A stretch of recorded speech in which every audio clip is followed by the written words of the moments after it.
Vamos a estudiar qué sucede cuando tenemos un cuerpo rígido y cómo abordamos el problema de las fuerzas que actúan sobre él. Entonces, para empezar, bueno, un cuerpo rígido estamos suponiendo que es un cuerpo que es indeformable. Vamos a suponer que no existen deformaciones en dicho cuerpo. El diagrama de cuerpo libre de un punto, ya lo hemos tratado anteriormente.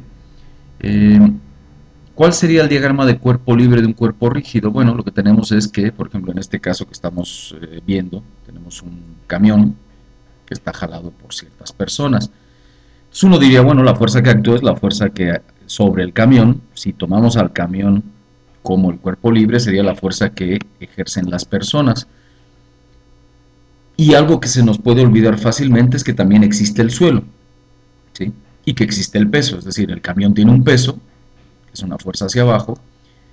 Si no existiera el terreno, pues el camión se aceleraría hacia abajo. Entonces, a final de cuentas, lo que vamos a tener es un sistema donde existe unas fuerzas que ejercen las personas. Sobre nuestro camión también existe el peso, ¿sí? Que es la fuerza de atracción de la tierra sobre el camión, y desde luego la oposición de el terreno para que se mueva el camión hacia arriba, ¿no? Digo, hacia abajo.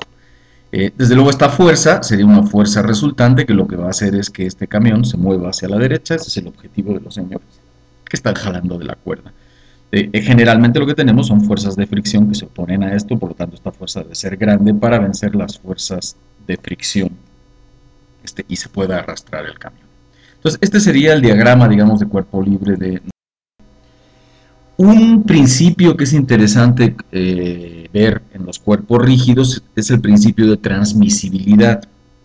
Y el principio de transmisibilidad lo que dice es que el efecto global sobre un cuerpo rígido no depende de en qué lugar de su línea de acción está aplicada la fuerza. Por ejemplo, supongamos que tenemos este cuerpo rígido, ¿dónde se aplica esta fuerza? Bueno, el efecto global, es decir, en términos de movimiento sobre dicho cuerpo rígido, de esta fuerza, es totalmente análogo a el efecto de la fuerza si se aplicara en este punto, o si la fuerza se aplicara en este punto, o si la fuerza se aplicara en este punto, por ejemplo, ¿sí? Entonces, no importa en qué lugar de la línea de acción de la fuerza se aplique la misma, el efecto global sobre el cuerpo rígido sería el mismo. Por ejemplo, aquí tenemos este caso de transmisibilidad, que habíamos visto que este es el diagrama de cuerpo libre. Podemos decir que el efecto, insisto, global, ahorita abundaremos un poco más sobre este tema, sobre el comportamiento global de mi cuerpo rígido, el efecto de esta fuerza es el mismo si lo aplico delante que atrás, ¿sí? En términos de su efecto de equilibrio de fuerzas o de movimiento. Cuidado, cuando tenemos cuerpos no rígidos, es decir, deformables, o estamos evaluando efectos internos, fuerzas internas, el principio de transmisibilidad se debe de manejar con mucho cuidado porque en muchas ocasiones no es correcto utilizarlo. Por ejemplo, yo tengo este cuerpo, ¿sí? Con una fuerza P por acá, una fuerza P por acá. Yo podría decir que la fuerza P sub 2 la puedo recorrer hasta este punto. Si P sub 2' es igual a P1, entonces yo podría decir que sobre el cuerpo no está actuando ninguna fuerza, ¿sí? Por el principio de transmisibilidad. De la misma manera, si yo lo que tengo es un cuerpo sometido a esta fuerza P sub 1 y P sub 2, yo esta P sub 2 la recorro hasta el punto A, y P sub 1 fuera igual a P sub 2, lo que tengo es un cuerpo que en principio no está sometido a fuerzas. Bueno, esto no es correcto porque este cuerpo evidentemente está sometido a compresión, tiene esfuerzos internos de compresión. Y si el cuerpo no fuera rígido, si fuera deformable, esto lo que haría es acortar su longitud. Si yo lo que tengo es este sistema, pues internamente estaría sometido a tensión. Entonces, si el cuerpo no es rígido, esto tendría una elongación. Entonces, las condiciones de este cuerpo y de este cuerpo son diferentes. Por lo tanto, no podemos decir que sea una condición igual. es una condición igual o similar, insisto, en términos de equilibrio externo, ¿sí? La suma de fuerzas externas sería la misma, pero no en términos de fuerzas internas o en términos de deformaciones. Entonces esa es la precaución que hay que tomar. Bueno, algo importante en cuerpos tridimensionales y en cuerpos rígidos, vamos a retomar el concepto del momento, ¿sí? Va a aparecer un concepto de momento y que está muy ligado al concepto de producto vectorial. El producto vectorial de dos vectores lo conocemos desde hace pues, de nuestros cursos de matemáticas, ¿no? El producto vectorial P por Q es igual a un vector perpendicular al plano que contiene a P por Q y cuya magnitud es la magnitud de P por la magnitud de Q por el seno del ángulo que que tienen estos dos vectores. Y la dirección de V viene dado por la regla de la mano derecha, ¿sí? La regla de la mano derecha lo que nos dice es que si ponemos nuestra mano orientando los dedos, salvo el pulgar, los demás dedos en la dirección de P, de manera que cuando nosotros cerramos el puño, los dedos vayan hacia la dirección Q, entonces el pulgar nos define la dirección de V.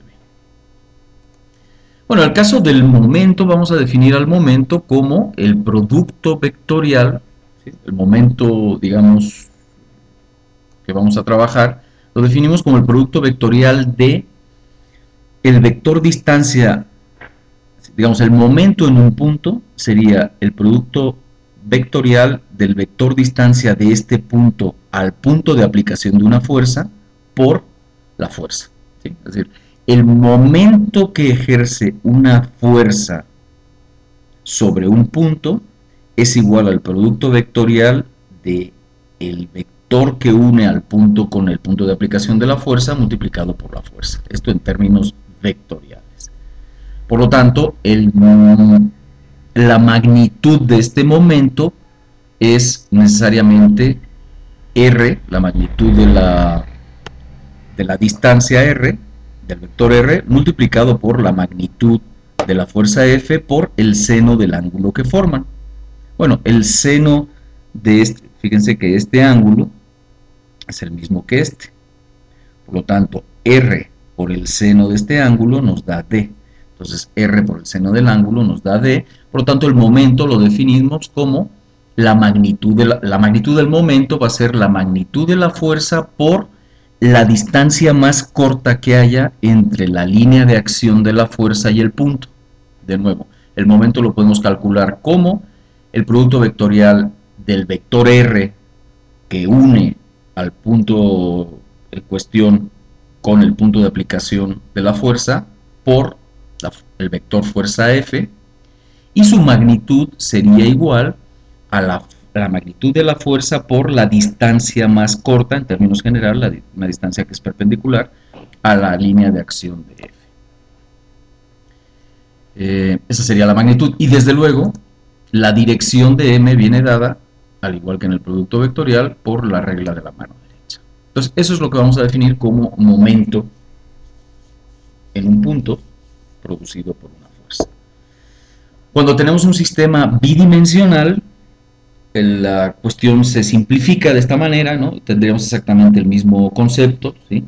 Y en lugar de manejar un vector M0, lo que manejamos es, digamos, una curvita así, que señala la dirección, a través de la regla de la mano derecha, la dirección en O.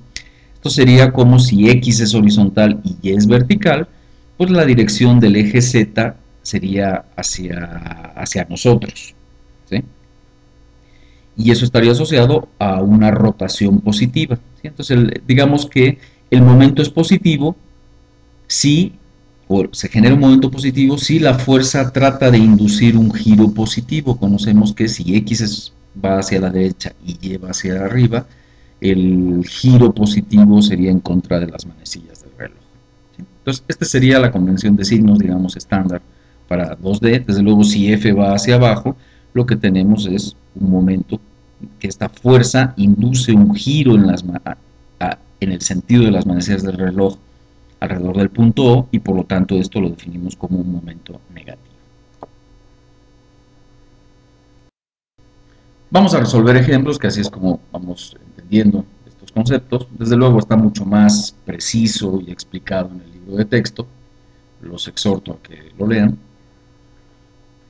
Entonces tengamos una barra que está unida, pues, a quién sabe qué, en un punto O, a una placa o a una barra, lo que sea en el punto O, y sobre esta palanca aplicamos una fuerza de 100 libras. La pregunta es, ¿cuál es el momento que genera esta fuerza de 100 libras con respecto al punto O? El momento, a final de cuentas, es como que una especie de fuerza rotacional, ¿sí?, que trata de hacer girar algo. Bueno, entonces vamos a utilizar dos, ¿cómo se llama? Dos procedimientos. El primero es el como que de cajón estándar por la definición del momento, que es que el vector momento no es más que el vector R por el vector F. El vector R es el vector que une al punto sobre el cual quiero obtener el momento con el punto de aplicación de la fuerza. Y el vector F es el vector fuerza. Aquí vemos que el vector R lo podemos obtener con sus componentes. Su componente X sería R, que son la magnitud de R, que es 24 pulgadas, multiplicado por el coseno de 60. Esa sería su componente X, 24 por el coseno de 60. Y su componente en Y sería 24 pulgadas por el seno de 60. Y su componente Z sería 0. Noten que aquí estamos hablando de un sistema tridimensional. Aquí, como estamos en el plano, pues la componente Z de R es 0.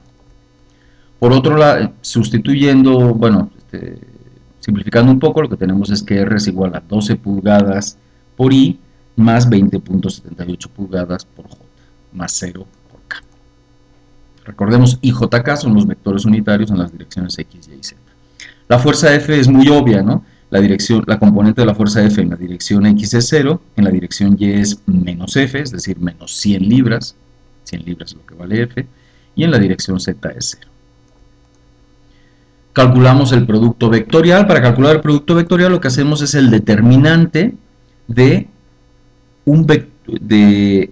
tres renglones, pues. O sea, el determinante que está compuesto por, en el primer renglón, los tres vectores unitarios sobre los cuales están definidos las componentes. Después las componentes del primer vector de R, ¿sí?, serían 12, 20 y 0. Y después las componentes de F, que serían 0, menos 100 y 0. 0, menos 100 y 0. Y calculamos este determinante. Bueno, ustedes lo pueden calcular como quieran. Hay un método que creo que les gusta en términos generales, que es poner el determinante dos veces, ¿sí?, ponerlo uno al lado de otro.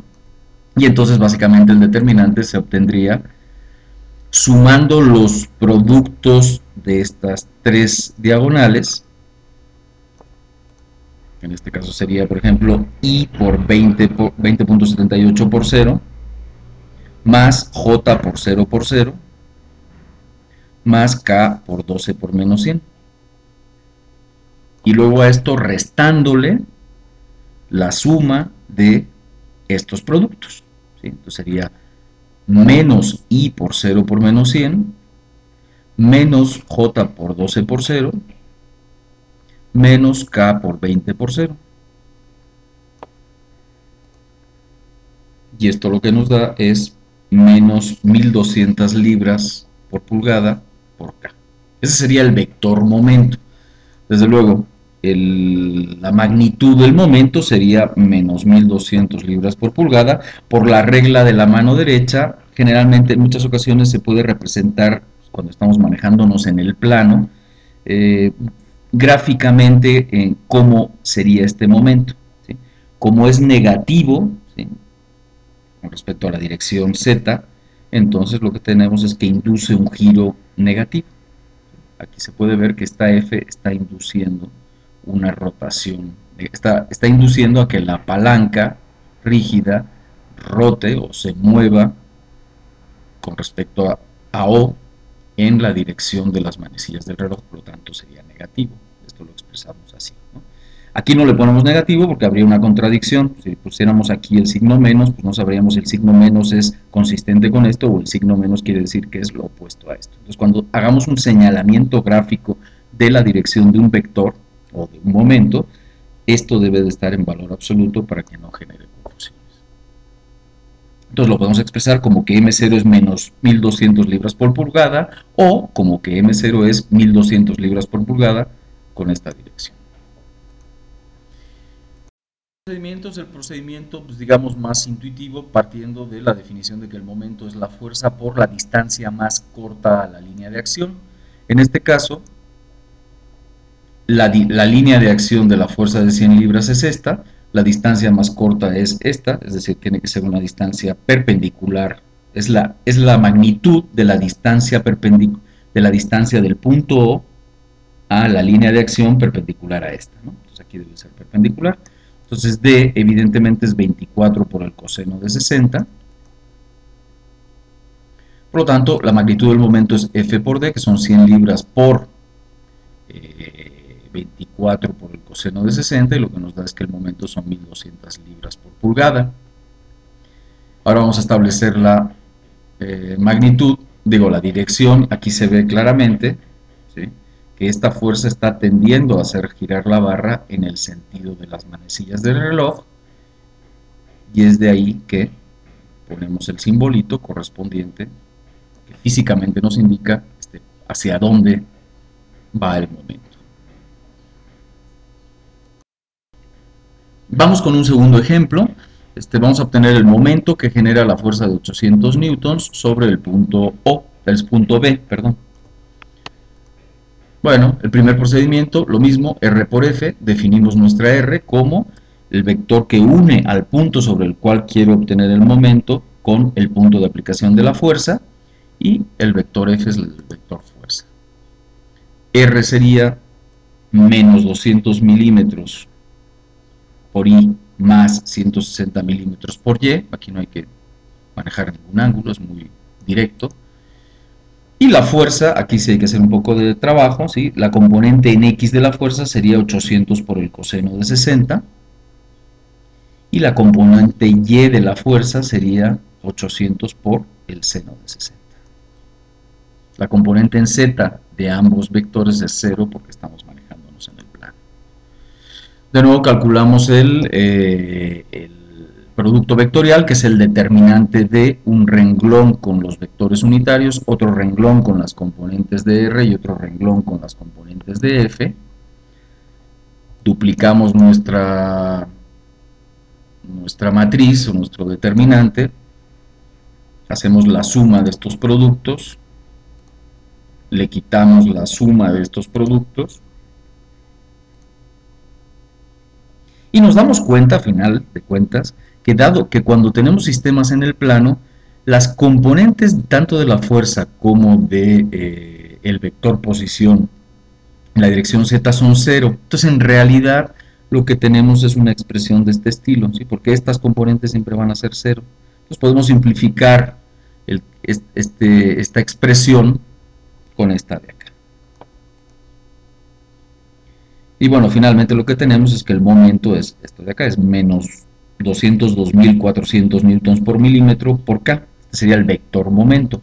La magnitud del momento es menos 202.4 newtons por metro. Milímetros lo estoy pasando a metros para simplificar. Y evidentemente, como el signo menos implica rotación en el sentido de las manecillas del reloj para una X y Y como se están planteando aquí, pues lo que tenemos es que esta es la solución. El procedimiento 2, de nuevo, sería la fuerza por la distancia más corta al punto que queremos calcular, o también la suma de las componentes por sus distancias al punto que queremos calcular. Este es otro enfoque, ¿sí? Podríamos decir, bueno, que es 800 y buscar cuál es la distancia de B a la línea de acción más corta, es decir, buscar cuál es la línea, el segmento perpendicular de B a la línea de acción de la fuerza, y ver cuál es su distancia, o lo podemos hacer dividiéndolo en sus componentes. Entonces las componentes de la fuerza son Fx y Fy, ya lo habíamos calculado, Fx es 800 por el coseno de 60 y Fy es 800 por el seno de 60. Esas son sus líneas de acción y nos damos cuenta que Fx, y aquí está basado un poco en el principio de transmisibilidad, multiplicado por 160 milímetros, nos daría la aportación de la componente en X al momento total. Entonces lo que tendríamos es Fx, que son 800 newtons por el coseno de 60, multiplicado por 0.16 metros, que son los 160 milímetros, y el signo, como esto está induciendo un momento en el sentido de las manecillas del reloj, el signo sería negativo. La aportación de la componente Y, ¿sí?, sería pues Fy, que es 800 newtons por el seno de 60, multiplicado por la distancia más corta al punto P de esta línea de acción, que es esta distancia, que son 200 milímetros, es decir, 0.2 metros. El signo es negativo porque también esta fuerza está tratando de hacer rotar el sistema en el sentido de las manecillas del reloj con respecto a B, por lo tanto también tenemos un signo menos. Esto realmente es básicamente la misma expresión que habíamos visto anteriormente, ¿sí? Tenemos Rx, recordemos que era negativo menos 200 milímetros, ¿sí? Por eso Rx por Fy es esta expresión de acá con el signo menos, y Ry es positivo, Fx es positivo, este signo menos es el que viene para acá, ¿sí? Entonces en realidad de esta expresión obtendríamos básicamente este mismo resultado. Y bueno, simplificando, nos da, resolviendo, nos da esto, que signo menos, el signo menos implica sentido de las manecillas del reloj. Vamos con un tercer ejemplo. Tenemos que obtener el momento que genere la fuerza de 30 libras sobre este punto. Estos son los ejemplos que vienen en el libro están un poco más analíticamente desarrollados. Entonces el procedimiento 1 de nuevo es el momento es igual al vector R, producto vectorial por el vector F. Entonces obtenemos el vector R que une al punto con respecto al cual quiero obtener el momento y el punto de aplicación de la fuerza, y el vector F. El vector R, si proponemos unos ejes X y Y, entonces el vector R tendría de componentes 3, que es la magnitud de esta distancia R por el coseno de 50, más por I, más 3 por el seno de 50, sería la componente en J, en Y, pues por J, más 0 por K, porque estamos en el plano XY y no tenemos componente en Z. La fuerza F sería, aquí hay que tener cuidado, este ángulo es de 50, es decir, el ángulo entre esta línea y la horizontal es de 50. Si a 50 le quitamos 20, nos queda 30 aquí, ¿sí?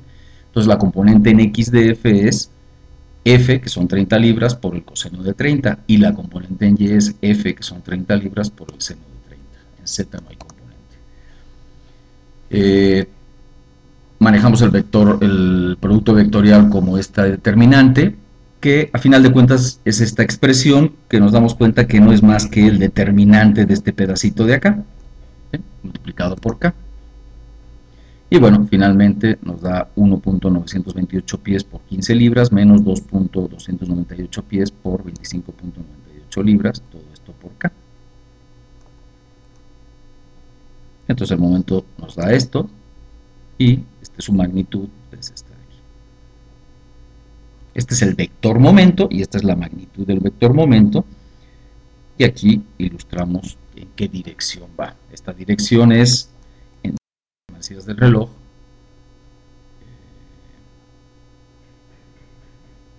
porque era negativo. El segundo procedimiento es la suma de las contribuciones de las componentes obtenida por cada una de las contribuciones como la componente por la distancia más corta al punto donde quiero obtener el momento. Entonces aquí tenemos esta fuerza. Yo podría dividir la fuerza en sus componentes X y Y, etcétera, pero acá vamos a ilustrar que podemos utilizar a conveniencia los ejes X y Y en este caso. Por ejemplo, yo puedo descomponer esta fuerza en la componente horizontal y vertical, o la puedo descomponer en una componente perpendicular a la barra y una componente en la dirección de la barra. ¿Sí? Yo puedo definir mi X y mi Y de esta manera, por ejemplo. Entonces, en este sentido, se nos facilita, ¿por qué? Bueno, porque la contribución al momento de esta componente, que evidentemente va a ser 30 libras por el coseno de 70, ¿sí? 30 libras por el coseno de 70 es la componente de Fx, multiplicado por la distancia más corta, que directamente es 3 pies. ¿Sí? No hay que hacer ningún cálculo adicional. Le ponemos signo negativo porque esto está induciendo una rotación en el sentido de las manecillas del reloj.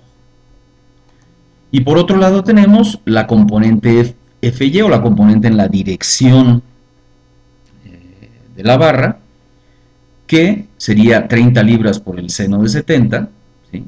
Pero que el brazo de palanca, como se le llama a la distancia más corta entre la línea de acción y el punto que queremos calcular el momento, es 0. ¿Sí? La línea de acción pasa por el punto 0, por tanto esta distancia es 0.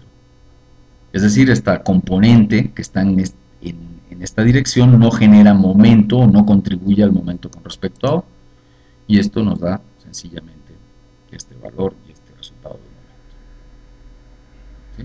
De nuevo, a la distancia más corta, en este caso 3 pies para Fx y 0 para Fy, la distancia más corta de una fuerza con respecto a un punto se le llama brazo de palanca. Vamos con el cuarto ejemplo, que lo que tenemos es un sistema tridimensional, que aquí pudiera complicarse un poco más. Vamos a ver que en realidad es básicamente lo mismo. ¿Sí? El procedimiento 1 es, de nuevo, es el momento con respecto al punto A, es igual a R por F. Primero planteamos nuestros ejes, en el bidimensional planteamos X y Y, aquí planteamos X, Y y Z. Lo puedo plantear donde yo quiera, en este punto o en otro punto, porque al final de cuentas lo que nos interesa son las componentes. Tenemos nuestra R, que es el vector cuyo origen está en el punto con respecto al cual queremos obtener el momento y cuyo destino está en el punto de aplicación de la fuerza, y el vector fuerza. Aquí lo que queremos es ver cuál es el momento. Esta sería la tensión que ejerce el cable sobre la placa, ¿sí? Sería esta fuerza F, que sabemos que es, por cierto, de 200 newtons su magnitud.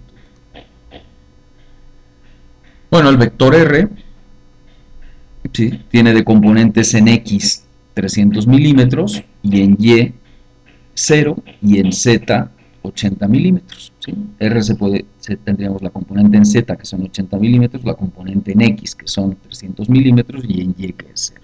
Entonces lo podemos plantear de esta forma, nuestro vector. Ahora vamos a obtener F.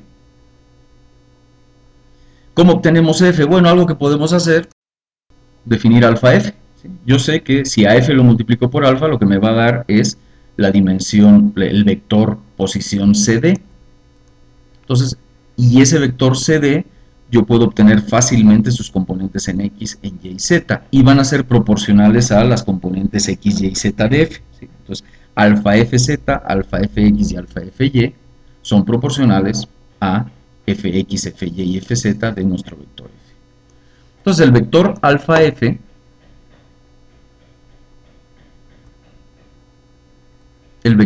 F es menos 300 milímetros por I más 240 milímetros por J menos 320. Este 320 lo obtenemos de sumar 240 más 80, ¿sí? Es esta distancia, por K. Este sería el vector que le llamamos alfa K, le podríamos llamar el vector CD. Da lo mismo,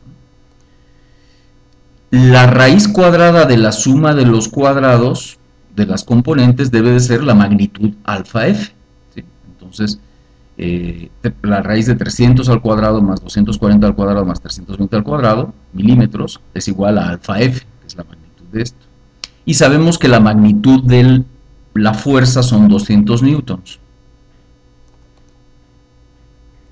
Esta raíz cuadrada nos da 500 milímetros, y eso debe ser igual a alfa por 200 newtons, por lo tanto alfa es igual a 2.5 milímetros por newton.